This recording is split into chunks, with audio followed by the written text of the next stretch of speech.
வந்த வேல்யூவே ரிப்பீட் ஆகிட்டே இருக்குதா ஓகேங்களா. ஃபர்ஸ்ட் நீங்கள் நோட் பண்ண வேண்டியது வந்த வேல்யூவே ரிப்பீட் ஆகிட்டே இருக்கான்னு சொல்லி பாருங்க. வந்த வேல்யூவே ரிப்பீட் ஆகிட்டே இருக்குது ஓகேங்களா. ஃபர்ஸ்ட் இருக்கிற வேல்யூ ஏன்னு வச்சுக்கோங்க, ஏ ஈக்குவல் டு 343. அடுத்து நெக்ஸ்ட் நம்பர் பின்னு வச்சுங்க, பி ஈக்குவல் டு 113 ஆங்க.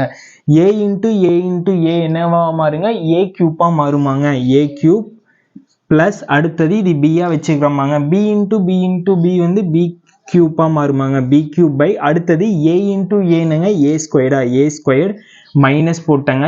ஏ இன்ட்டு பியா, ஏபி. அடுத்து பாருங்க 113ங்கிறது பாருங்க பின்னு வச்சுக்கோமா. பி இன்ட்டு பி வந்து பி ஸ்கொயர்டா மாறுமாங்க, பி ஸ்கொயர்டு ஓகேங்களா. இதுக்கு ஃபார்முலா என்னங்க, ஏ கியூப் பிளஸ் பி கியூப்க்கு என்ன ஃபார்முலானா A plus B into A squared minus AB plus B ஸ்கொயர்டுன்னு எல்லாத்துக்கும் தெரியும். பை கீழே இருக்கிற டைம் அப்படியே எழுதிக்கிற A squared minus AB plus B ஸ்கொயர்டாங்க. இந்த டைமு கேன்சல் ஆகிருமாங்க. மிச்சம் நம்மளுக்கு என்னங்க இருக்குது, ஏ பிளஸ் பி இருக்குமாங்க, ஏ பிளஸ் பி. இப்போ என்ன பண்ணீங்கன்னா ஏவையும் பி கூட்டினீங்கன்னா வேலை முடிஞ்சது. ஃபுல்லு மல்டிப்ளேஷன் பண்ணி ஆட் பண்ணி எல்லாம் பண்ணிங்கன்னா ரொம்ப டிலே ஆகும், வர ஆன்சரை கண்டுபிடிக்க முடியாது ஓகேங்களா.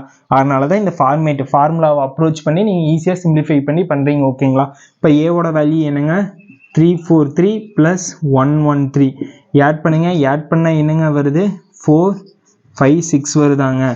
இதுதான் இதோட ஆன்சர் ஓகேங்களா. 4 அடுத்து 5 4 ஓகே கரெக்டாக வருதுங்க.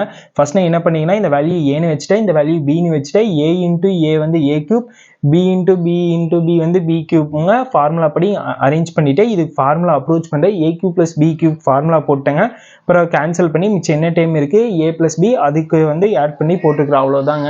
இதே போல் இங்கே மைனஸ் வர்றதுக்கு எங்கள் ப்ளஸ் வந்து இன்னொரு சம் இருக்குது, அதுக்கு அப்ரோச் பண்ணி காட்டுறேன்.